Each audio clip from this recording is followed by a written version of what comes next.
I le ngang whalualo. O te whawhiloa iai ma whaatalofa i lau fionga. A fio mai e le Mountainei o le Porkalambe Masani. Lei atau Savea ma le Tanoa Ava e te maua ai le sao. Ia, o le ua mai ona ava mua le tua. Ia, tau mafa se ava i lau fionga i le Minsta. Alo le soifua munuia, talofa lava. Fatalo fatu i lau fionga le ataua. Ia po lau fionga foi Savea. Ia i lau fionga le fofonga le tato por kalame. E sao le le i lau fionga. Ua faisi leva i le ipe maua se whiloa inga ma lau fionga e mese tato por kalame. Ia e whawhetai i le tua le nea wanoa wana saunia. Ia le foi mai tau atu suru tino lo manuia lau fionga. So i fo maua. Ia maua i fo i le nā tunu. Whaafonga tā po i fo i seo tātou tunu ue le ngata i Aotearoa Samoa nei. Ia e whaapea so se tafa lalangi o lo maua mai le tā whaatanoanga. O le vi inga e fo i le tua le ataua. Se lau fionga Savea. Ia ona o le whamanianga fo i le ngata le puipuinga i seo tātou tunu. I Samoa nei. Ia e whaapea fo i le mamalu tele o seo tātou tunu o lo aitau malele. Lalam papa au i tunu i whafo. Mes fo i Aotearoa. Kan mele langona ile ngang tai ne ava no fa auro mo fa so to se vai mas foi início muta o botão fa pula ia war si la fia o tato tu no sabe langona ile ngang fa tai ona ava no fa pene tai e o ia ile pisi ia il tan kunga e te taiwan fa vanga so mato taimi fa tala no ai foi ma fa pula ni se mta pa me se mta tau inga luenga fa solo pe al tanto malo ia me se o tato nga luenga moleti nai o tato wotunu o ave fa mo al tato malo me le ia vi le tu ono le ne no fa talo fa twai pa i mo lunga se tato wotunu en tu langa fa pe masan ia me se tato inga au na le tu so fa tau lang no manua wase manua o Samoa le ngate Samoa ni ia a o tunu i fafo so stafol langi o lo fa pena mau mai ta por kalame ta lo fatele la fionga Savea me se fa so se ka o fa malo Tanoa fa le fo i lo fionga i le Minsta o tupe le tatu tunu honorable Lautimuia Uelese Vaai e mo na watu la fa malo ina ua e tu lai mai le tofi. Wa e male malo whaiva. Wa e atu o malu mataulangi o le ale o iei se wha matalanga. O le nā e wha whonga matapua i le matua i le tofai ono wha pēna fo i tama. La ua na tai ma le nofo i tu a inga i a fuata. Ai te nane le tapua inga le usoli i wha pēna fo i a tanga masa atanga. I a malau lua mōna whangatau salatia. Ia fa perfo ile mamalu le usole i mainga sa mali toa fa fitai fai o le faiva sa mato seu i fale tapua a e al faiva fa fitai i le tua o le we tu le mai ia o mai le soifua ngalue ia fa perfo i lo tato i tu malo ia awa au te nofo matapua ia tu le mosta taimi o fa tu lo le tato ofisa e tatau o na maua mai se avano le fionga le Minsta tupe se e mawhi loai. Ia matala foi. Ia a o whaafonga Samoa mena e whai upu foi e masanyo le atunu. A o no tau se e tu fie o no tau tofu le i le vailu loa. Leanga o i na i te ai malama o pai tala o Samoa le la ta tala i le fiafi de nei. Tau no ia tu lango le soi fua malolo ina male. Ngā ruenga. After tele le ya doa lo fionga Savea ia o le pena filingia fo tu langa i le soi fua malolo ina ia o lo fangia le tua. Ui fo ia i le mata fele le palawin. Ia o lo fangia pe le tua le soi fua le ola. Ia vi ai le tua. Ia e fo ina ini sistemi te langona le onga ta ba tu fa fo le tunu. Alo va. Ia Samoa ia i le ngang pa ia. Samoa moia i le tua. E so ni mai te fai fa ato se vai vai le fai ngo fier va la wina me se le tau tuino si o tatu tunu e ala ile e ngata to finga fai pule si o tatu tu malo ia fa pe fo ile to finga Minsta mo si o tatu tunu ia lo famia ile tua Savea alo atu le fa sidi alo Tanoa Ile fono muli le na foi nei le parlemene le na pasia nei le tala autu le tupe. Na o mia se taimi o fea ngai le o fionga ia fa pe foi ia ma minister le ma city foi le o fe la flafo inga i tono mau te mta upu ese mai si vaenga o le tala o le tupe. Ma tina e o le tamau ainga o le tunu. O ani lu i tau a le ase la ngona sa fea ngai mlawa fionga. Ina ua pasia o se tupe tele lea paketi mo se teimi mo le tala fa solopito o le atunu. Ai ina ua pasia o le ase la ngona sa iai lau fionga. Aftai tele ya tu aftai Savea. Ia ole tali pu har mele Savea. Ma tu ala ngona le ngang fia ma le bivia ile tua. Wa ole me mo ia Savea. Ole me ale meje Jesus to inga fa inga malua. Ia. Ala at tau au tu pe tau sanga tas. Ia ole o ifo. Ia le ta pena fatamala ia an fenga malo. I ta penanga o tala fatau o tu pe tau sanga tasi. Ia wa ia ta tia o mai fo ia priority sama fenga malo. Ia mi se fo sila. Ia Savea ila to uma fo i o ina le lo ke pe economist o ila to uma fo i accountants matulang fa peni. Ia tanto fo expert meni. E pe tutti ale meni e tutti ale tala tupe al malo. A mesi ala ale budget address. Le la unga le al minister tupe. Le va to e folle tono il parliament. E tutti ala ila to ne fa ila to analysis. Fo ile fa ila to singa. Ia ma se tulanga fo ita ua tele lea. Ya wa ia ile fa ta tianga ta tala tupe tono il parliament le atawa. Lo fion Savea.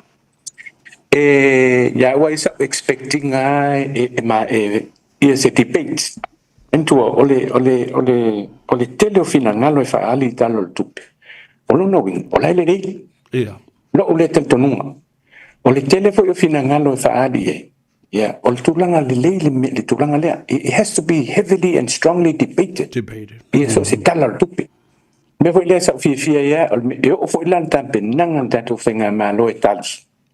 Ia fe silin tu ina mai ele lavo i tual mot. Ia ele tau fatamala, mai ele ia tamala fo ele tatu fenga malo. Ia fionga ele ngata le fionga tamai tai pale mia. Ia fa pia fionga il kabineta, minister il kabineta.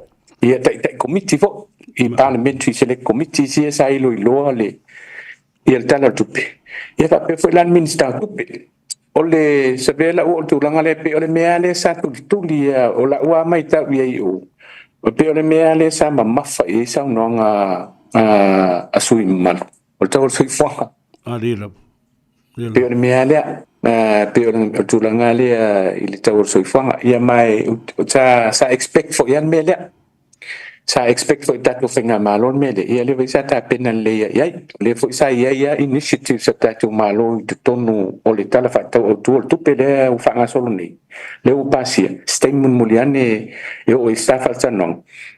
I le tūlanga initiative sa le malo o le e kam whai address sa ilan mea lea o le tong tār sui whanga. E nei, a misi le na o tātou, le o tātou le a fiai. Le a fia umai atunu o la langi a misi atunu o Pacific. Ia peo sia u tong whai le whapulapula tūlanga le tu sa imalau whafsili le atau. Ia, o le si vai ngale na, wa umon congratulate i lau fionga I lau sao mo le whainga paluta. And I want to personally congratulate you for that budget report. Ia po le talafa tau fo le tupe. Awa, aute matuata le tonu sa, no nofo le atunu umasausi, le mai moa ma le whaafonga. Awa, ni lu I tau le awhianga I malawa fionga. Wa te le tele le nei paketi mo le whaasosoina. Ia, ai mai se foi. Wa ni vaenga sa tuli matai e lawa fionga. E ono oso whai ai, ia le tala autu ma lau tāpenanga, I le tala autu le tupe le nei. Aftai Savea, ole tūlanga I sa tāpena iei. Mantua tūlanga le te pena e saunoina. Le mea le ole tūlanga le wo I le tātou budget. Le o sidia I lunga wo I piliona. E al kako kan tātou tala tupe. Awa e fsingia. Manu fsingia tūlanga fo ilea o iei ni tupe. O laval whasoa. Wo o mo I te mau ainga o Samoa I se me whapea. ia o tulanga la ia sa tapena le fo i tātou mai pe ono fai atu le ia tau o le tapena ina mai o le tātou tala le tupele ni e fai tau sanga atua tau sanga atua tapena i li fai nei masina tau sanga mai ngā lulue umai fo i le ngata mtanga luenga tupe a o i tū tino umal malo i mtanga luenga mwharatonga e o alvanga tumu oti iai fo la tau sao e le taimi e whatala noa i la tau nei ia tulanga i fo i la tau si la mi fo ni me o lo mana o mi e la tau so sani ko le mano o le tulanga le sa pisa lu i tātou i le mele e le ngata la le mawalunga le tau o soifong le ana i le cost of living le sa sinia ya tātou i le whenga malo a tulanga fo i le tātou poloketi o le 500 miliona awa ia le tali tonunga fo i le ele o yese tupe fatino el mele o le ia si le o le ia o mana ia la le mele a Samoa fo i le bano ele ngata la na sa no mani no ile fionga i tamaita i minsta o lo patino ia le poloketi nei ia esa ave fo isif so santa pa de vona fa popo inisio minsta ia fe fo minsta tupe pa fa pula fo o le stulanga ta wa le mele le antawo o le tulanga le e alan tātou ave tono le budget. Ia 500 million. Langa o le i tupe whaia. Ana le se tupe, we wouldn't have put it in the budget. I le mo whain tātou ave tono le, o le tala tupe panwa peling tupe. Le mea le alenga ave. Ia, ma o le i tupe. E whaatino le tātou poloketi ne. O, Savea, le sa le atawa o tulanga le mei ave i wha mua le tātou tala le tupe. Ia na, tangi o fo i se whaafsili fo e laufio. Kato tala tupe ne sabe. A sila le leia e le budget address. E lo ave le wha mua i le human development. O le ati na e ina o tātou tangata. O le theme a koa lea le mea lea. Ati na e o tātou tangata. Ia. Savea. Me tonu alea lea. E le ngata la mantua o le na alu i tūlanga fo i lea o si itia o te tongi. The last phase o le cost of living adjustment po le kola. Mo tangata whainga luenga umal tātou malo. O le tasi le tali e to le tātou malo i le tau o soifanga. Le tau o tātou soifanga. E le ngata fo ila i le sabe. O le sa whamatu atu isi vainga tupe isi miliona. E sosoani e i me po i o tātou whalaputonga. Le tau o NGOs, non-government organizations. Le e tono tātou pache le mele le e miliona i en whatati atu i. O le si tūranga. E le sosoani fo i le e tātou pisinisi la iti. MSMEs. Micro, small and medium-sized enterprises. Le an whaanganga le tātou malo, le whainga tupe tu inatu le whatupe ati na e whapea fo i le business hub. E whamatu o tuaino no ngā tupe mā tului. Mo tātou e fisosoani. Tasi le mea sa inau te le tātou malo. I developing o tātou tangata. Mea lea, le ngata la e sosoani o tātou tangata whaingaruenga taito tasi. Una ia tātou business. Whapea fo la tātou whalaputonga i e tung oti. O le si ala mea lea kako human. Le focus lea le malo, le mea lea o human development. O le tātou poloketi lea 500 milion. O le mea tonu ane le aunga lea poloketi lea. We're reaching down to the grassroots de atu. Mele tau watua ia apa ila lo e tu watu tupe e ati na e whai e ati na e. Anei ainga e mesia the most vulnerable. Most vulnerable people. O le focus a toa la le na proketi o ia le tatou budget le ni. Yeah, this I fight. It's all about developing our people. Ati na ina o tatou tangata. Ai leo tu ua ila isi tatou ngā luenga sabe. Te atawa. O le tina e te pela tulanga le whaleo a wala. O le whatasia. Andu whatasia. A me se walan tātou tapinanga lea mo tātou taringa malo choko mea o ke topo. Te leo tātou ngā luenga i whale leo tātou venues. Me se lale una i whale leo tātou whalten malo. Le fo i alua tātou ngā luenga mo whale leo tātou malai walele. I tō aitau nu umai o tātou tangata. Tātou whalten malo. O tātou awal. Ia me se fo lan tātou utilities. Tapi be fa te inga le tise ma le vaina ia one fa le tonu me ia. Ka luenga ati na e umai. Le fo iwa. Le atawa. Le fo ia alua tātou ngā luenga fa le leia mo fa le mai no itua. E fa alua me le. Non si sila la isabe. o le anu male lua ai pe o lewa o fo ave fo lan fa mamafa al tato malo i le human development le ati na e ina o tato tangata e le ngata tangata tai totasi una io fa na ya me se la le una io me io business laiti ma tu fa la business laiti le ato e le nga business fa nga fa le lo me fa pena business fo le una ingo commercial farming i fa tonga ina ia ua ne fa le tonu ta mafa le una i umal tanto malo mene ya la lai tu pe fa mtu e pe o la ta to ala le na le ya to o le tanto tana fa to o tu pe le sa pasi ne ile pan meni malo ma fa lo sa lo e la ufionga malele manino lele langa le wa tali de inicio of city le na tau fo what le mai tau watu fo le no le fa so no nei packet tele le awa sa no la e fa manino ma fa manatu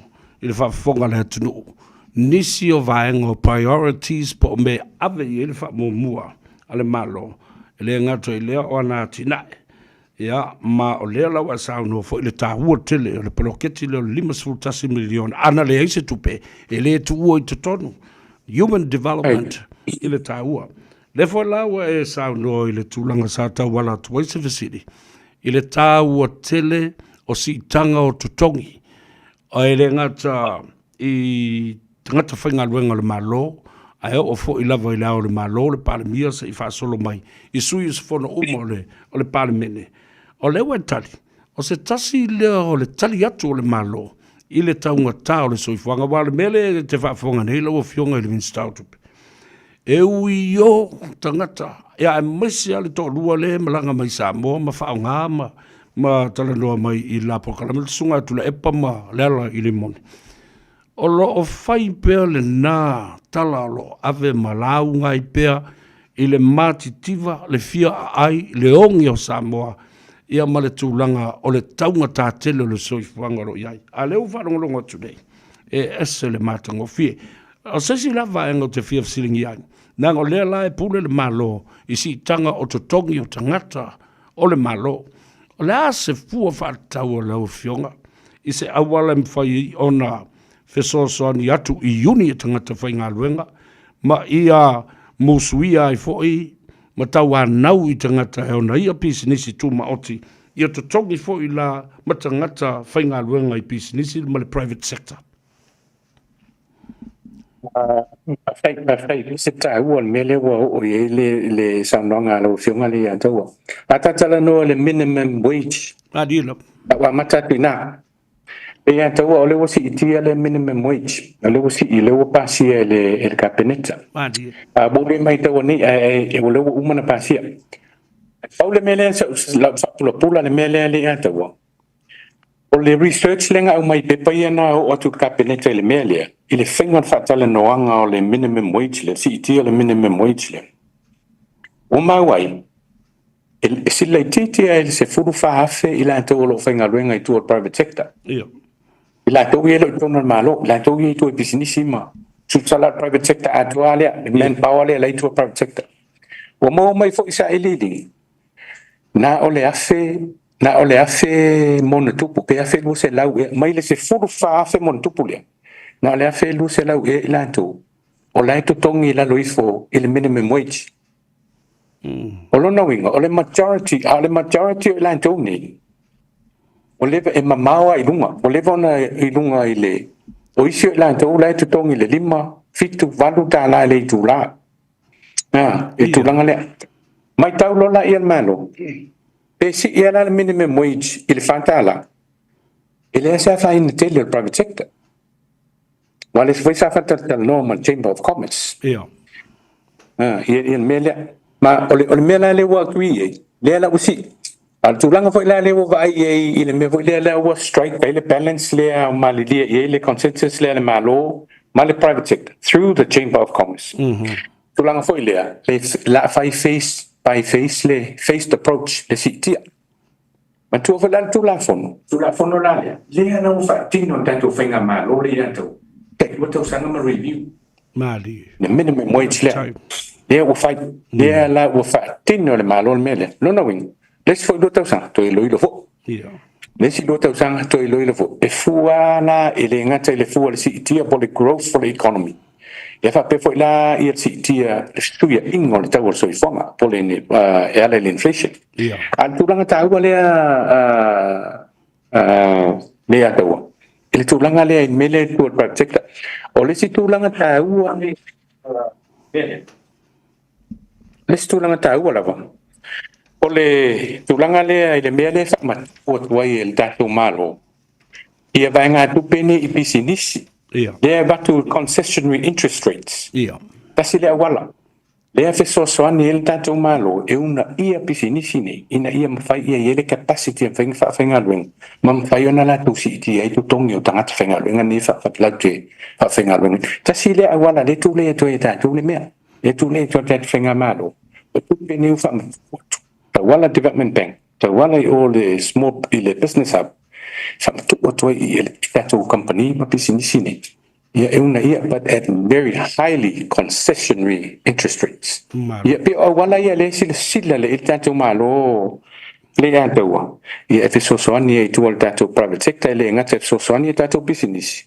Yeah, that be enough so any tattoo tangata o lo fainga wenga to all private sector. Manangang faran. Leo e tali fo i lesi fisili sa o fua fisingi ai lau o fionga i le tali atu la o le malo ina ia whaititi ai le melo o lo fe eia i nei i le taunga tau le soifuanga wa umano umata matatu i lau formula na whaatino ai i le calculation o le afo i o le inflation mai it makes sense ia te au lava la tau i le tau o tele o le whaawasenga ina o le evelisi, ma o lea taimi e iei o loa o siriato lo lātou tau, ai offset i isi o loa o pa wifo lātou tau i lalo. So, e whapena lava le alu o le graph, i lea taimi o le tausanga. Ai o mea tā ua le no fiafsi le toi, ale wet tali mai. For the private sector, stimulus packages, cash injections i lātou e sosoni ai. Ia ai maise lau incentives ma lea lau o si tia nei le tutongi. O le ala le minimum wage le we, tolu ta la lima susede po le wha, po le lima? Tele o le ma ua le lei nei le ata ua. A le o si tia, ua le mele se sa tolu ta la. A le o si tia ni wala tala telefan ta la. Okay. Telefan ta la. But o le mele sa pasia le ata ua. E si dia tu lorna, but o lea la ua wo ele consensus. Yeah. Wo mali di malamalo. La tatu wo I at your see time after time. Face approach le fai ngore mea. Si fa pea. O me foi le sa fatala no ma uni. E tatu Congress Union foi le union tanto fenga wen. Ia mai si uni wo ia sub unions foi a special trades que tasi. Ia le pala umon fatala no vang ma wo mali mo fo ia le fo sa avatu le mele fo si man ni no ngol kapene wana le pasi kapene tai le fa alua ia por si fa mali fo ile fio ngol mai tai pa mi mar kapene tai for sanga ia le la ua alwe lo la tu langa le we ni but le tu ta ua le ata ua rest assured let you it's going to be reviewed every 2 years o tau sanga ma review o no winga la si ele pela mele sa ia fi tau sanga ele o ise review mele le ia le la lu ala tau sanga ia ma review ai pe ma o te lo fo la uia vai mo le anga ilum ele malo lo ele malo la le injection si ia fa mtu ina ele fa pe ave ia fa nga fo no Pau le mele ata tu e fa wala tu tatu institutions financial institutions ni e fa ma o tu ai vanga no nga tu pene ini tu lui mama yeah e fe so ani e tatu business por isso tu langa le fengo fi le mele le atu o tu langa le mantua how commercial banks porque le requirements yeah kele ia me vo ia tona family ina to fam tu le I can assure you, I said fa fonga le tunu.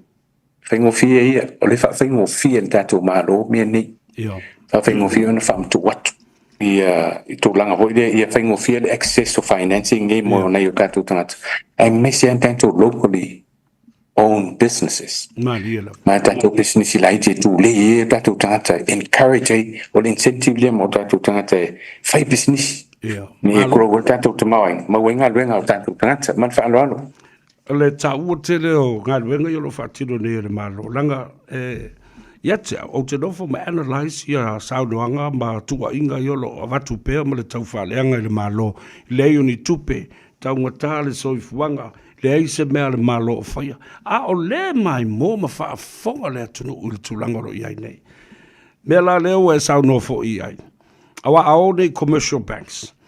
Ia e tilo i le capacity to service a loan, e fia le tau le loan, e fia me e collaborate, se collateral e me whai e ona, ona whaatino ma wha mautua. A o lea lau e sau no tasi le vaenga e ese le tāua i la o mafu whau.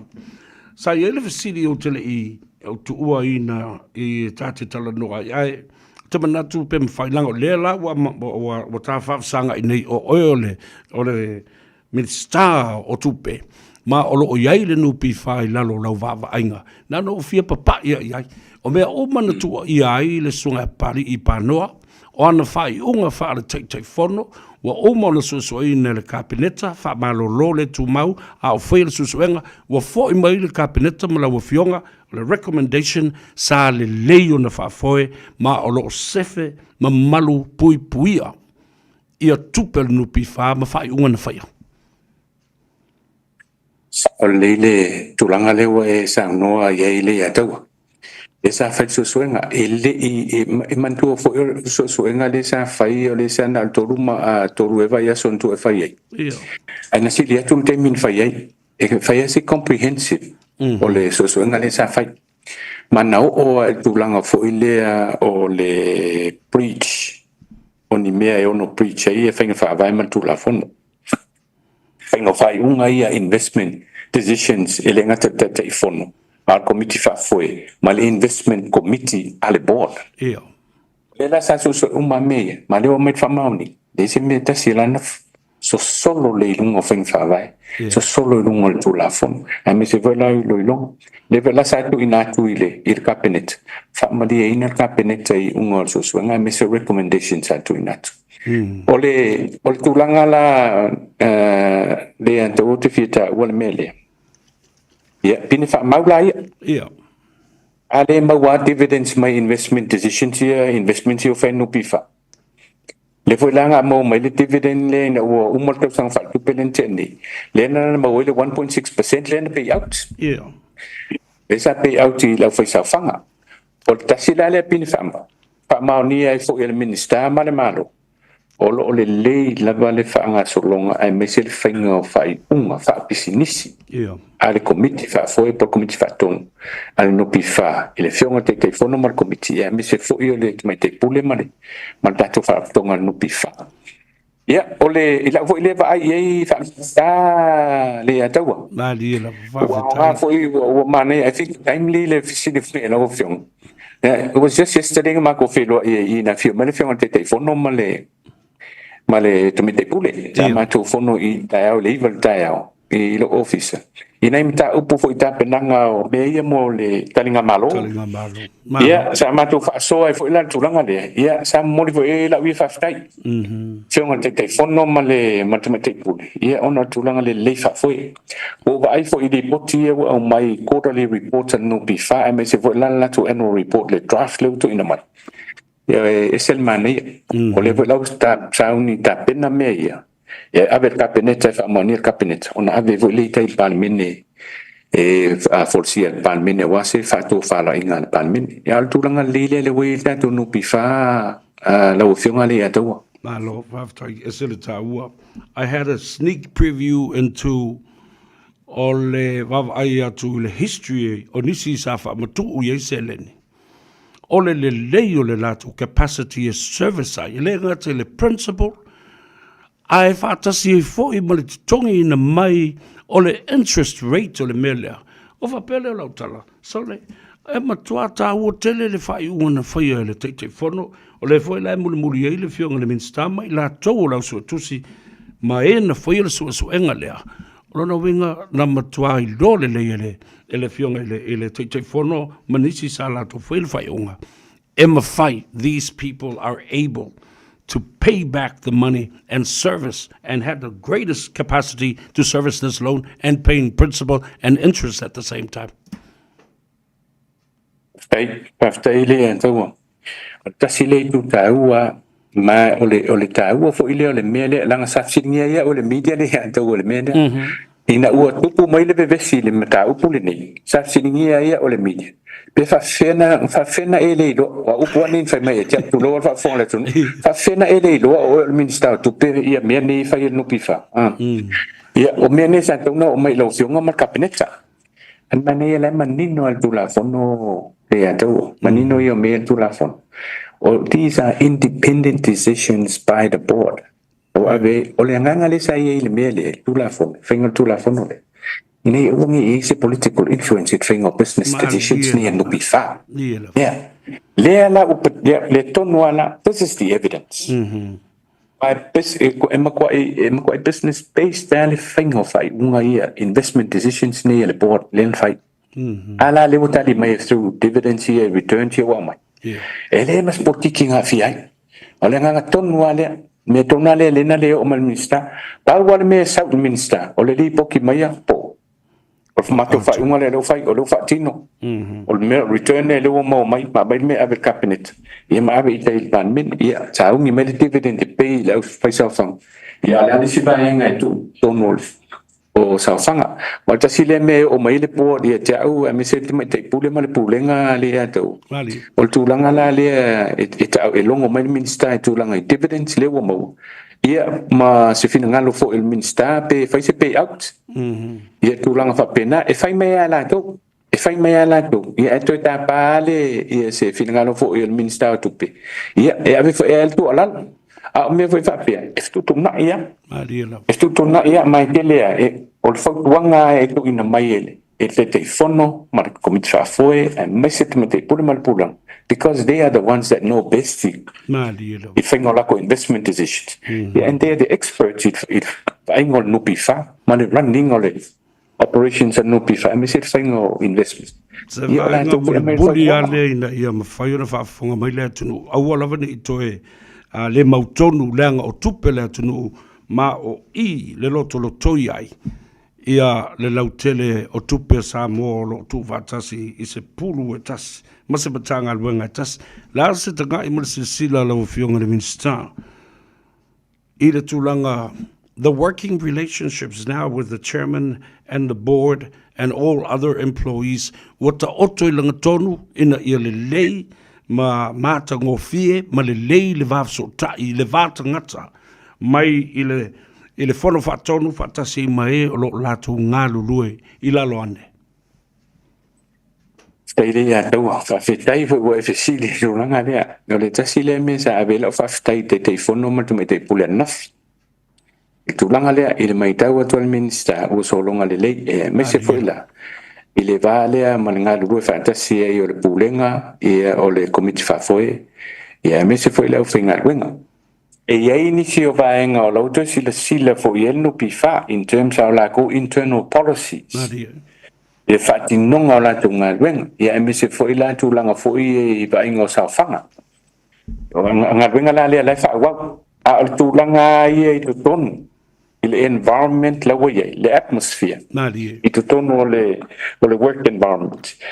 Ia o te lea swinga. Ma le fo ua shua mai au le fionga I le te fono ia me se fo I le fionga tu mai te pule I tulanga le lewa iai o le si ale me e mantua o le mea le atau e ke le long complaints e sa ulunga le official mings ka ko lo la mea la fare kong sfara putong ia o mai la terminate ia ile to o mai se tulanga fa pe terminate ia mai pai fo ia ile poti ma mewa tulai mai ia o lawa healthy ale work environment lawa ia tono no pifa e misel vale ma le ofinga renga pulenga ia ma le committee fa foi ma fa lon ba lo fa ta o tele le saunanga lawa fionga langa ile tasi le matanga luenga le malo matanga luenga tu ma oti foi ese foi la to finga fa vai awa o I o le o pu ai whainga whaavai, lea matanga luenga, lea matanga luenga. E te tau o na se policy, internal policy, e fofoa la mea ai mua mata upu ma whawhita uli e tūlai mai.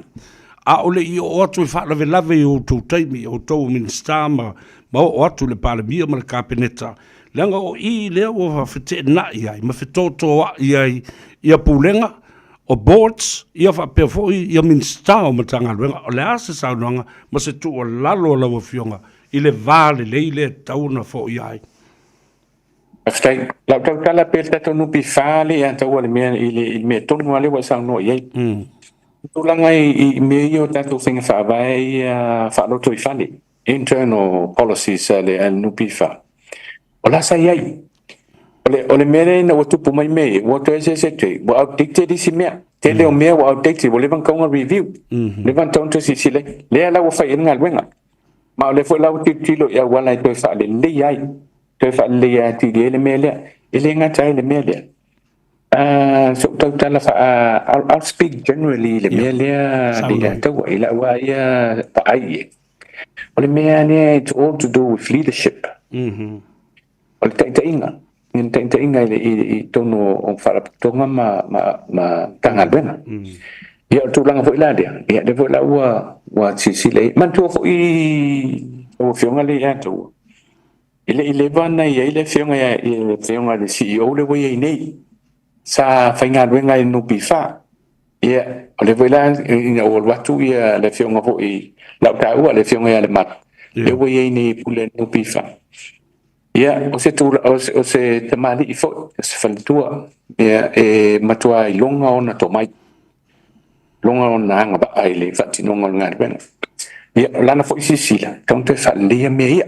Taunte whalia uma ia tūlanga ia o whainga whaai. Ia mo le anga I luma me se le nofo le lei o le whainga ruenga ma le pūlenga. Ia whapea ia le komiti whafoe. Ia me se le tuinga mea hoi le ataua. It's building that right culture. I to tonga whalaputonga. Awai e mele e tofu an whalaputonga tofu mtanga ruenga ma lako culture. E voi la culture lelei. E voi culture whaale lelei. Ia tasilana wa e filongia. Ia tasilana mele usi sile e whaululunga. Ia me se voi la I tato nupi wha. Ia tuanga lea wai amata mai lunga. Ia amata mai maunga ia. Ia le tau mwhainga o mea lei nei. Ia le voi la usi sile. Ia it's all part of that leadership. Ia mai lunga I le ngata komiti whafoe. Me se pūlenga. Ia tuanga lea ia build a culture. A healthy. That sets that healthy atmosphere. E ngā lulue umai leo whainga. Yeah, manengang whaalol te. A more healthy, a more positive, ia ma tā ua tele ia le culture na ma ia avea fo o se vaenga a universal culture that can be practiced by other departments mai loai fo o laianga I luma ai o te taliaina lau fautuanga. It's all part of the leadership I le tainga ma le whaatutainga. E iai le mataupu ona o te member, a subscribe member ile tātou tusinga tala po o le magazine, po o le lipoti le mai Australia, mai Pasifika, ta o le conversation. Now conversation la, o lo a fia umaya mataupu o lo a fia ai New Zealand, Australia, mai si atunu o la langi, e mai se atu moto o le Pasifika, sa ufita wei la, ina wala fo mai la kopi. Debunking, when you debunk Samoa and the Pacific, ola ufai tau malo mamla mai, soso ni maila ni tau pulea. Ole tau mawhai ina ia ave sea. Ia la o fale tupe whaavao ma lo ma latu o nanga o loo iai tonu o Samoa ma le Pasifika. E ma fua I se a lea vaenga I lau fionga. I le minister tupe walo te wawai atu nei. Nau suia le fonotanga I Brisbane. I se masine li mamau atu nei. Sa iai Australia, New Zealand, Amerika. E tau fesoso ni atu. Ia I lato o lova ia public purses. Ai miso minister o Samoa ma le Pasifika. Sa isa undo e wha manino le au o whala I le mata upule. Baby atu is it man is it tau si. Ole tulanga le o se fulu ni te usanga tupu ia tātou mele le o se fulu te usanga. Ole mele sa fai, ole mele le ta o correspondent banking relationships. CPR. O le mea lea o le whai o tātou, a me sea kako locally owned banks. Le i tu tono Samoa. Ta inga la Samoa Commercial Bank. O le Samoa National Bank. National Bank of Samoa, NBS. Mantua la na i tātou local banks, e ringi la i whafo. E ringi la i whafo. So normally what the banks do, e iei ia whare tupe i atunu te tele ne ra lange mese Australia, New Zealand, ma America. Po ile lau te whai paanga, e whai e la ia banking relationships ni. Ina ia awha pe whaini transactions, fo ia lako client i ngi whaf. Ia whaingo whiena vane, tutongi ani o le mea la o tupu, a me sea tu ingare sosani tele tato whaf, te whatawa inga trade, import and export. O le mea la o tupu le atau, o tapuni mai la e banks ia tele turanga lea. They cut off their relationships ni banking mela nga ka ti banking what the bank mai lo la ba nga la yo ia tato bank si ni what puni ole mela le mo ko struggle la ka ko banks ni it is where ngi me if foi in fact to payment financial institution so what ole mela le tu wa oklo la il temile ole ti bank ka ko ilo ko ingi banking relation o kanga ko we're getting opt for easy financial institutions which are more costly then tanguta atu e mantuala e pe uma ele client e costly e pe uma ele client e costly e misiale mengale o lo mai fafo male ia alonga wing ele ngaka le pe ele kankale le client afa pela se business e passa on le kankale customer by upgrading the tau le loa la le la fai le tau le loa ai me se la le finga le business transaction ngi le finga fa ta wingo tu these are all pass on costs to the customer o le me fo la le ya fia te le tama o le ngata tama al tau foi fang me la le jump in nei lo malo di la e la ka ko jump in nei lo la malo e tau mo fai e ko su any banks e lobby through national governments. Então uma foi convince my banks que querem é mais sangue filha moscadi ma América. Em foi com lá com banking relationships ma correspondent relationships com banking. Sai foi um fie lá no lang ali. Olha se pensa inicia fie tele melia Savea. Dia tu transfer. Ngai ka ko money transfer.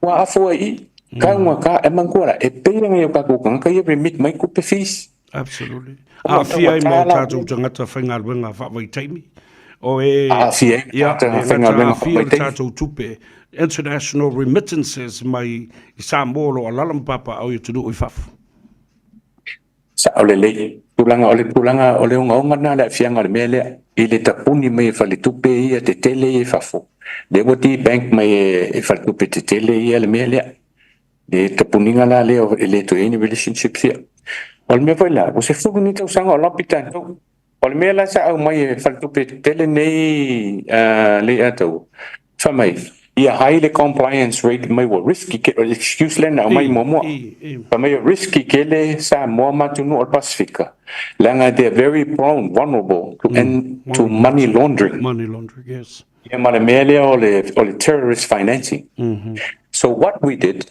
Ora mea la le sanga luela wa ro tonu le tatu fa tupe tu tonu Central Bank of Samoa. Na lu lo la ia e fa le lia tu la fono. A me se tatu regulations mo finga fa bai. Pasi e cabinet mal panmin. E kan faila ia high compliance lia tawa. Samoa is one of the highest i Kongol Pacifica compliance mini. Al me la le mo ne fono e on le doini. O le wa va ko le ka ko comply. Ala ka pungi maya. Okay. Me la le santu puni, la mato tilo nei lo la wang fai le panel vo ile ko vanole. Ia mo fai la le panel la fal tupi te tele nei. New Zealand, Australia, America. O fa longo atu le anto. Fai unga la vaenga le media. It's all commercially based. What they're saying, ele o lava le volume of transactions ile Pacific, ia tunu ngai kasi. Ele o more economies of scale. E polo fiki la go mele and I don't blame them. they're businesses, they're companies, they're privately owned banks. Lolo no kama ya ada wa ko de profiki. Tapi ba tuan fa fonga le tunu. Monia. Lela wa yele wo fia la ta to sa mo le ato. O le wo ko pi mai ya America mangi sila government level. Federal government. Thank you. Wo so lela wo so ni mai. E pa New Zealand. So ni mai Pacific. E tau ma fai e fongi. Fai solution le mele. Yes. Lela wo tupunge wo realize that to. Ele na mona tanto yo baka ko mo ka ko na le ki. Ele la pa de bon mo ka ko transactions ni. So we have to stand together as the region, the Pacific region, all of us. Yeah. Ya bola tu fatas. Ya kong fai lai tu le ele mele. Ya, ole la wa fanga solo pro keti la le de fa sa malanga ini fit. Yeah. Investor way. Ela wa matan fatala no ai lo le la sign up pa sa mo. Pro keti la. Então, there's so many men for to long World Bank. Então, c'est for melia and le this is very important to my view. Ita wol melia mai tau no na isa mol melia na ke le no afianga tau so fonga ya tatu. Ya mi se pisinga ya tatu tanat. Yem tatu locally owned bank. Ole ANC le ini male PSP, Bank of the South Pacific. Ele afia ila la vanga le fafitau li na ko le la to la live of. Le la to la lai New Zealand Australia olem fa yanga fa ila ko correspondent relationships mala to la live of. But our locally owned banks. Le ni la live of. Ya na ton mana le emantua lo fionga le anto. On kwa ko kele ko ko ko le banks ka ko locally owned banks ni. Yes. Wa ta sile me le vo si le tato malo ta au vo su suen. Ile foi numero tato tanga to le wo fa nga ina tato locally owned banks so ya afia un tato tanga to ni ai mai sela yo ne tato tanga to le remit mai le tupi through our money transfer for ile institution ti ya almatwa te le ala afia ya ma le wo step in tato malo Então foi esse sosoni BLF sosoni tato banks. Ya misi voi la tato financial institutions ya mangang fa lo malo va sa mana tu tau na mai lu ta pula nei langa le ngata na FI le tato export authority o kaku trading fa pena fo ia tato remittances international remittances I offer like to do ia malo te tele ia ona the diaspora of our people are all over the world. Ala fa fela, da fa whainga tā nei, ona lafo mai tātou tupelo nwinga, a sa wala le fi e luas fulu lima tāla, e lafo mai ele se lau tāla.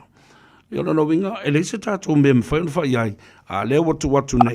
This is government level for an option e manui ai tātou. Ia ona nā lava mea money laundering ma isi sori ngā tūla whono e mea tau wha lilo fo ilele. Ia mai seo mea terrorist actions ua tele amale ngau sā wā awhiai. Mana nei vaenga ia.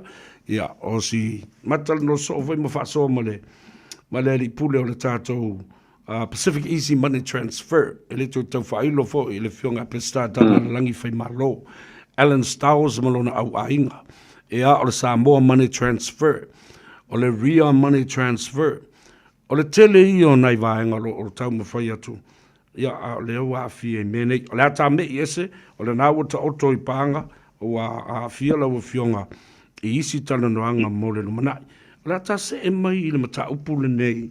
Wa le nei tono le paketi 5 miliona. Mo le tala whaatau. Los lima. O loto tele pele malo, ma o lo vaai ini fua le lei. E te tau i peo na wha wau le nei a polo keti. Au te tali tonu o se polo keti le lei mo le angai lumanai. I lau whionga le minsta. Te tele ne tau pawhetai ho e whesiti mai te polo keti ni, tato polo keti ni. Ai tō manatu i tua le tau e o te mi o whailau campaign o te sau tono al panmini. Lela. Sa matua I was one strong supporter al mini. Langa o lo supporting al mele. Langa McCoy reached down the most vulnerable part of the community, most vulnerable families. Lalo grassroots. Malasi meta award polokiti ni lea tawa. It's demand driven.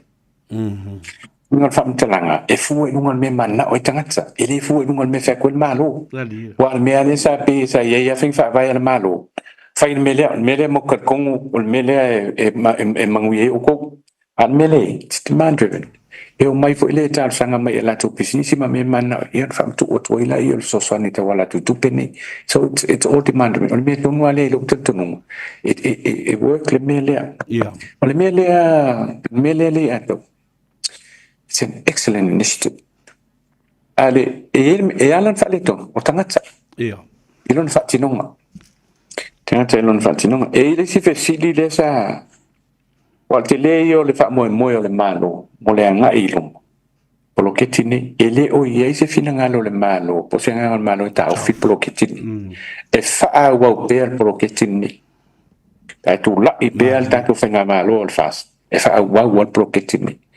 Mai una ia fo ia e una ia mele au ale mele ye ni man tu mo me fo le ando so of course there'll always be challenges there'll always be challenges but mele every fine na ka ku au anga iluma ile tu langa le sa langa le fo sa silingi ni si fa me pele yo o tu langa fo ile o na be se fa pule mo te fo no ya tu langa le ma le sa lea taua e mau se ia le tunu ni mele o tato fin fa vai ade ye e te fono ia fai pule e fon fai pule ai ma fai o le te tala me e ma fai ona delegated fai pule e se sielo na tu malo o fa te inga le mele le eto o le tu malo le fiona te mete pan mia o le polo ke le fiona te mete pan mi ele te fono I me e sel tamali ile te fono unen tus delegate officially delegate le fiona te mete pan mi ona tu tuangia ile tamali ile ele te fono ile tamali ile o lona tu malo ile awai fole ele fatanga piki le fiona te mete pan mi mali ile ona fo ya ona ngava malona to mai ida engo meto tupe misela meni ola vola so longa le al bloke te le fingo to me pan mi o meu ta wel mele e ma fai on fai on delegate why tu si mai la I ta to committee man tanga renga le committee le steering committee I ona meto le I o swinga le te fita one mele le ata wel mele this is my own view ta na pe mele e ata o te fata wa ina le mele o accountability Afesili o haile accountable officer tu peneu fam tu itua ta sial tali lokta tang fai pule o le fai pule ka accountable tu penel malo fam tu o tu mole leo lona tu malo not anybody else this is the person to know what you fai pule this is the person that was voted by the constituency o ta male o le tu malo o te ta ile o le ilo wan tanto nunga to tasi le ato this is the sole person accountable mai le malo male palemeni fa ngai no tu peni o ngai no tu o me le no o te na wa ui kai fongo per fai pule let him be accountable hold him or her accountable awa fo la ye me tua ya ipe a faire pe e fa ya le lo se me ki pi mai long kong ma ko o tenga mena no ye o me fo ile awani fa sin sino lima me a fa le no no me pasir nga kai ala sien me fai pule te fono o me fo la o ta o fo le me le ya te o wa fai pule le tono al palmeni o fai pule le tono al palmeni tandi la tono al palmeni meni so ngai na me these are public funds ele son ta alo isisi itu peni fam watu itu ma ya ta wana hold accountable fai pule ya fa ngai no tu peni mai to tali mai fo ile malo male parliament o achieve outcomes nginga ba ko fa ngai ku pengi o ina o ilo na tu malo ya po le na fa nga ia ba o manu ia yon tangata o le tu malo wa le anga tonu ana ni me ia se ule vai venga le atau ile tu langa le atonu e adu lu ai lum yeah I'm very optimistic Yeah. atau I'm very optimistic like vongi onga first term ngi ole o proketi Yeah.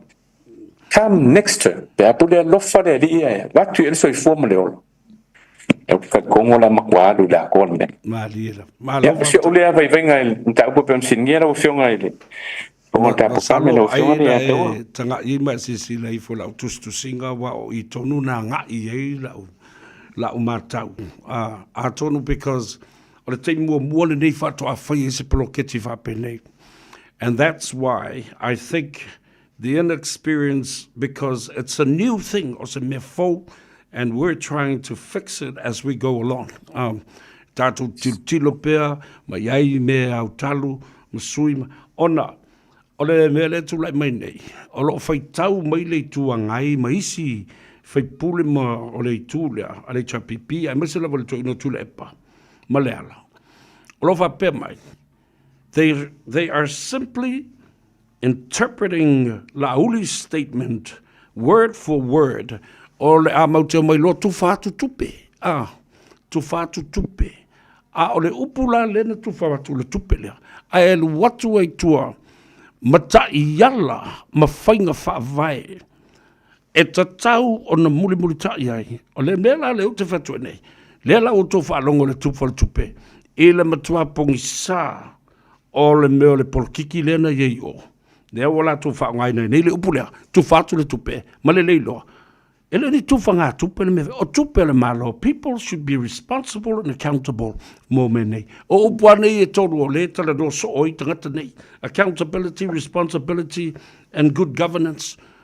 A o lea e la tau te ta aloi. Ile wha o ngaina se se o le nā wha ali liwino le upu. Nala nā leino wha pe atu. A tolu e alu, tai ao, maseaso, sau se teimi. Tu sao loto le tofi o le tu malo.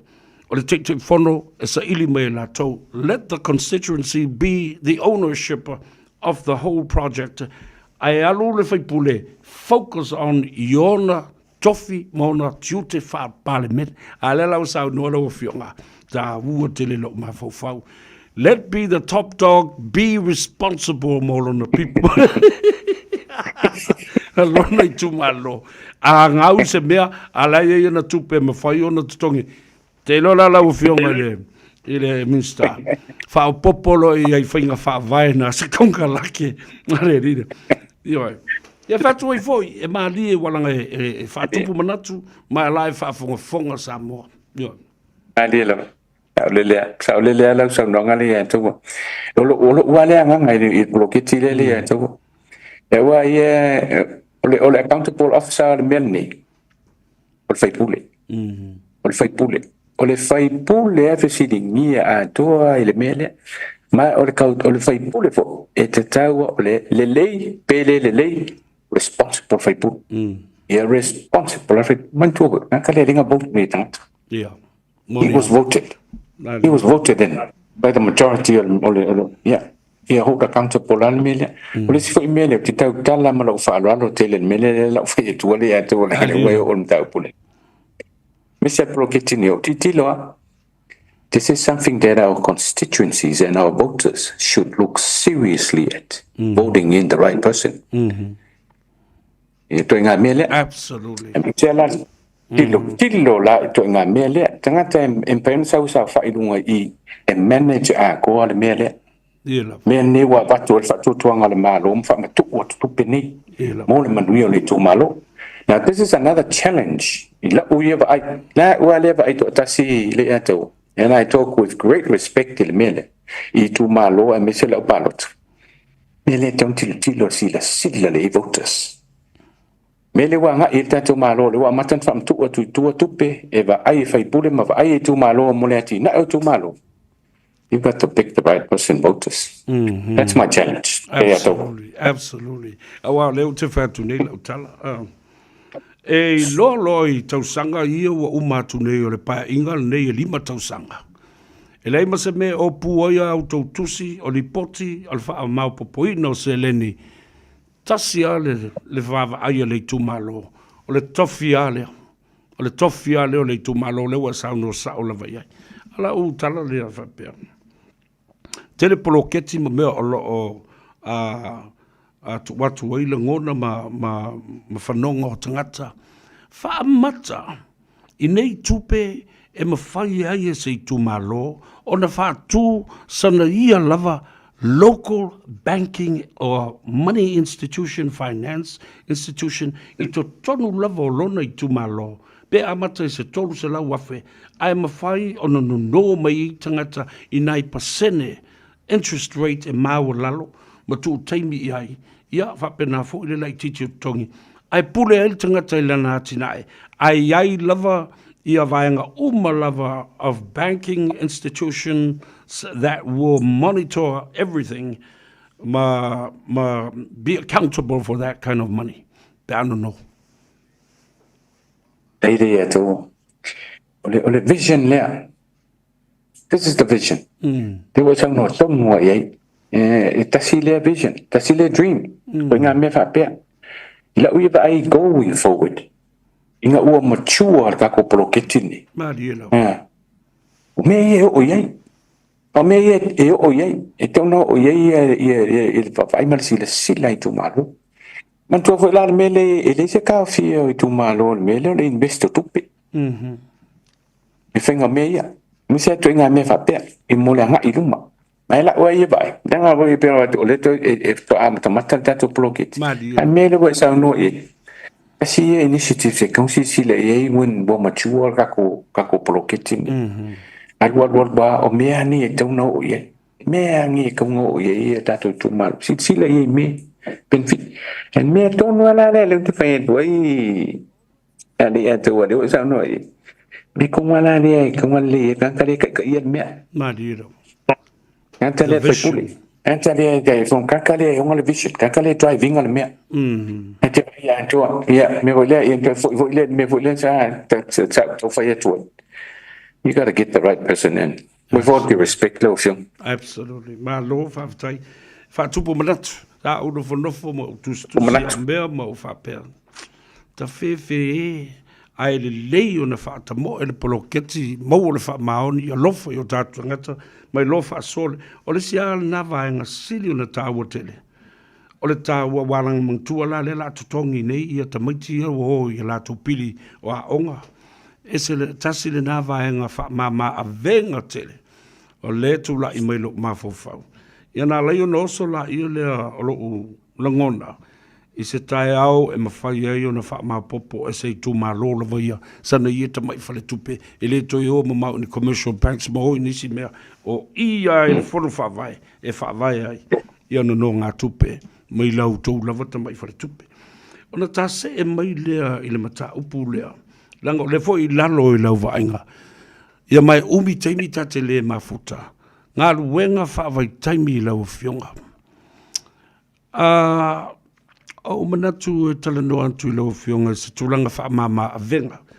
O ora whai lau tūsi o le whono whau tua Samoa i New Zealand nei. O lo mātou ngā lulue whatasi. Male matanga luenga po o le vaenga o le whono a te tai o le Pacific Leaders Forum, Samoa Advisory Council, male mafutanga a whaife au ai kale sia so whatasi nei. Lea sila lau fionga. I se awa no em whai eo na wha mama venga a mātou ta whatolu nei o sa ilinga malo Samoa. Lefo etsi sila mai, lo mātou tutu whatasi i le ngalua ina o le citizen New Zealand Samoa i le tau na toi whafo i mai peon au mai le Privy Council. Mātou te awatu ailo mātou tau au e whai ma a inga o i lātou o malanga whaavai teimi mai i ngā ruenga. A home away from home. So soni atu I problem solving, social problems o anga I mai ai ia tātou tangata nei. Whai mātou mata māmatina I ai, wa leo te wawai atu nei. A saule tangata le coordinator asi mai ia tangata ngā lua I lunga o au kilani nei. Toi titi a tolu le tolu vai aso o alu ese mai lona ainga. I le vast amounts of districts and distance e travel mai ai. Ia, whai tui foi, o lo o iai le, nei wha la po tonga e fsosa ni atu I lau fionga. Mana a mana. te tele ali a tau ele a tau o tau o mele tau o tele mele al me tonu ale tatu fin fa vai fo le o tau mai nei le o pasir ka peneta le anto Ia, o le nganga ato al mele ia ele fa tau o concept for ile o inclusiveness ma dilo. il me tonu ala le wa sa no ia man tu fo ile mele le la wa amata tu nei le ato le tatu amata to nei ile mele le o le mele o le wa fa matu i tu malo la to ke selecting le wa afia bo to so mai tono tatu tu malo ia il ve le recruitment and selection Ma dilo. o mai fole tono I tatu malo I fa tinonga fa nga so longo nga luenga tatu malo o le la bo ile nga mtanga luenga tupe I lona la le li nga lu fa tasi mal foreign affairs Ma dilo. le nga lu fa tasi fa nga tatu officer ka commission ti fa officer consula o komsina fa ia nga lu fa tasi uma le inclusiveness la le foi le collaborative efforts ni tatu tanga luenga mal tatu tunu tatu malo mal tatu tunu e nga lu fa tasi la mele le fo la fa tatu le senos o le mele o e sa no ye le ya to afitaya la option le la tutilo ye After. le la tutilo ye tu langa le awa mi save tu pe le te fono I le lead task force le After. yeah, le la tilo il tulanga le wa etau. I think it's an excellent initiative. Monsieur le meton wale inclusiveness le ngadu a to communities. Ia monta to scheme ne e fa stai tulanga le vola fa mowin. Le wa etau. Fa mowin. Ia sa tau il ma fo. Ia a de wa sound so it's doable. After. Te tele la. Lo matu ngā lulua I nei ma le fionga I le konsula. Apa mai le fono fau tua. Matula I atu I whawhita au le tula mai. Le foi la ua matua manino le lei. Ia le tō tele o le tātou atu nuu. Wa lea ua mau atu e tau wala atu le leitio. Ava noa o le kaku. O le tātou konsula, malona ofisa. E wha lawi loa ai tiute ma whaiva o le konsula. A o atu ai ngā whasosoani mga luenga e whaatino. E tau ona. Wa le telo tausanga. Le lau whatu nei. Telo tausanga. Na ona tau wa le le ofisa o le konsula. E le manino Samoa, mea le konsula e whai. Ona tiute ma ona matafa ioi e whai. Nea la whatu u whatu le whapea. Whapito manu I atasi ma manisi tūlanga inisi fwoi o tamali isa iai le telo tausanga ma teimi o tōnai. A leo te whai atu lava.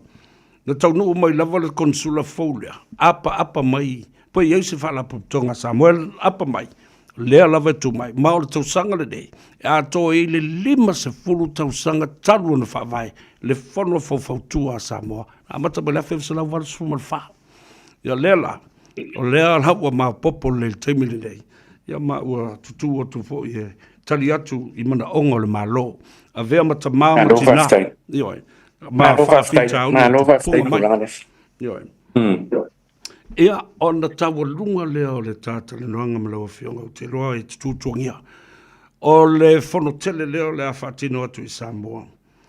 Mo whauru lunga o mtanga o I o taupulenga malolo taupulenga Peletania. O le hasa ta ngā ima sila wala o fionga. You have the public purse in your hand. Aolo o iai le ato pau tupe a le atu nuu iau au. Ia ma oi fo I iai le tu la fono e mwhai na whamatu o atu mea I lea vaenga. Le asa o ta ngā ima sila I le atu nuu, I le vaenga lau tele. Ia whapea fo I o tātou awala. O le sila I sapalai o le tise, ma le saunga le mū, whapea nā fo I tātou whaletali malo, o le marketi, ma le sapalai fo I o tau mafa. Ina ia lava tau mafa I le atunu, umalea lua le tolu vai aso I ai ia malo I le atunu. Ma le whaalalo, joker. Whai Savea. Tātou joker. O le te whono le komiti o tapenanga, o le whenga tunga te pānmia. Mādi, Ko leader le te whono. Ma o lea fia ma officials. E ngata I whauru lunga o mtangalwe. Para patongan mara, me se lo whengalwe. Le titi tufa le allocate antoa I tato o whengalwe I ese vaenga ese ngalwe. Tātou tapenanga, la tātou tala I tatou tapenanga. Mantul tatu, tala tu betul sangat lencen ni, 20 million na le sa fangangan malo. Oh. Tapi nang fa le leo, 20 million. Le fu la ko fangangan le si 20 million, le fu fangasol. Tala tu penik, de sa fa le si tatu 20 million. O me la ia, fa le lea, o tatu le alu fangasolonga. Beauty. Le atu all minsta tu petete fono le committee vo le tenders board. Yeah.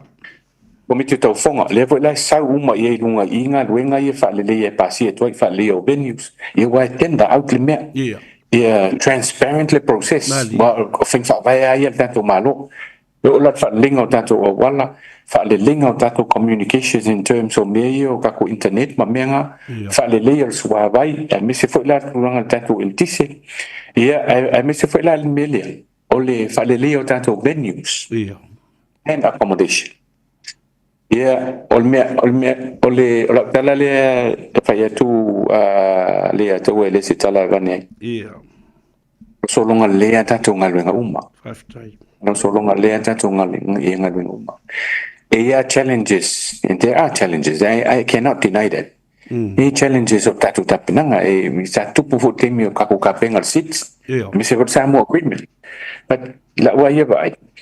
E vo e nangol tatu tunu ole tunu tali malo. Yeah, ole vo e unga lu fa tasi officials. Al lu fa tasi priority lan malo le ne nga solo le umame. Tatu faltan malo ole tatala Sheraton. It will open the Sheraton. It's already open. It's running now. Le vai singano. Me say egi grace. Lawa wa tatala lawa tala tatu guest. Ready ka ko tau mesina. Tanoa, yeah, fa pevo la o le masina fo. I o tatu faltan malo o mulfanwa. Yeah. Yo teni mulfanwa. Yeah, man jota sila investment lan tatu no bifa. Yeah, ta sila mta upuno o mai te fono male fa lulunga i te o nafi matu fon. Beautiful. Tala ne e tala ya setema. Tala ya setema ya already e fotka ko venina. Le wa mata fanga solonga tatu ngalwenga i twa sina le. Yemna isi tatu hotel ole tatu hotels like ole no ta ingale tatu malo le ato ia tu fale me ia fa manu ia ina ma faltan malo awangi manguia piko kasi se faltan malo ia tu fale me di man tu foi la le vo e wa bisi mai ha me tatu le cruise ship ia e vola stand by ile waf ia tasina buying accommodations. Ena sosani me malo ni sila woman to. No fue no le. Yeah. Evada ile tasina sosani tatu accommodations. Tulanga tatu infrastructure le alu fanga solo. Tatu ngalwen. Alu fanga solo tatu ngalwen. Ina isi me vo ira wa ba. Na isi me peltono o temi na ile leitele. Ne ila pala na fai le ato. Ila kan. Ile nga fo ile le uma. Ngai me fo ngai ka fa le kong le ki sa u ye ku pu fo so lang ka ba le va do fa fo le tuno. Ie lo. That's our islands. That's how we are because that's how we live. Yes. Yeah. That's how we live. They say me we this is fine. Yeah. What this is my own view. Ola ule but il tu lang ala o te renga tapinanga. Le me uma. Tatu tau ma fa. Solo voia foi al committee patinno in tulanga le e mantu foi o le chako me e le me ka o la ko lu book o le rule book le la vainga e mai uma ya ko inga accommodation o ko inga me tau ma fa batu fa fong le tuno ya la vola follow ya lan ta to me le o le wo me te o le famtalang e fa pe ye ina isi caterers isi pisini si le fa pe la fa matu ye ye fenga me e mai la to chef mai fa le ta pe na mai la to chef mai fa fo mai e pe na ye e ta ma fa ye tu langa nai ta tu ta pe na on ni ta o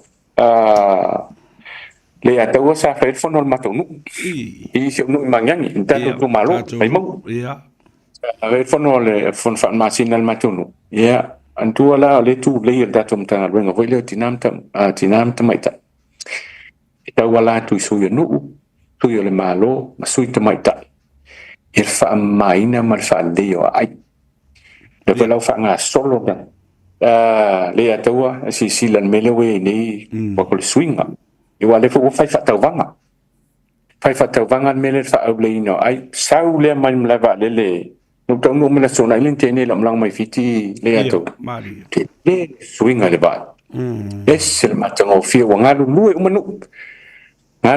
uma tato tonu le ona o fo itu e li ma fai pule ma ftanga tina e o e kalesi ngalu lue uma fa matango fia ina o tato tonu ya le fai vo alpitola au tato malo langa kako infrastructure accommodation kako venues and mese la kako utilities vai e tise e va pe la kako communication man tua ma ko nga me vo le tu pui fa le vo kam foi kako fai nga e la na la va le ma wala free wifi mena le vo la tong fai tato in mela le mo kako kan nga malo le ya ma mese la tato venues e fai ele ia phone ia one ia lo poloka ia kako internet connection ia o tulanga na o e tato tapenanga tulanga tato seleni